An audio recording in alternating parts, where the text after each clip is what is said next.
আমাদের প্রিয়জনরা যখন কেউ চলে যায় দুনিয়া থেকে, তখন তাদের জন্য আমরা আল্লাহর কাছে ইস্তেগফার করব, ক্ষমা প্রার্থনা করব।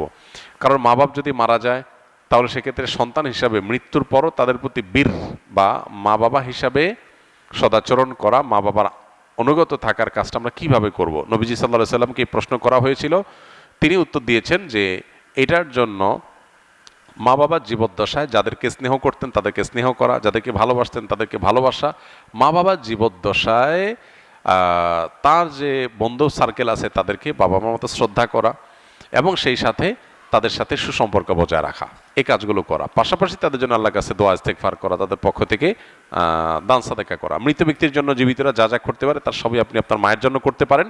স্পেশালি আপনার মায়ের জন্য আপনি যেমনটি বললেন যে কোরআনে কারিমের তেলাওয়াত করে আল্লাহর কাছে দোয়া করেন যে আল্লাহ এর সব আপনি আমার মাকে দেন। আশা করে যে আপনার মা সেটা পাবেন ইনশাআল্লাহ। তাদের তরফ থেকে দান দক্ষিণা করা, এটা হলো সবচেয়ে কার্যকর। দোয়ার পরে সবচেয়ে কার্যকর কাজ হলো দান দক্ষিণা করা। ইনশাআল্লাহ আপনার মায়ের জন্য আপনার দোয়াকে আল্লাহ কবুল করবেন।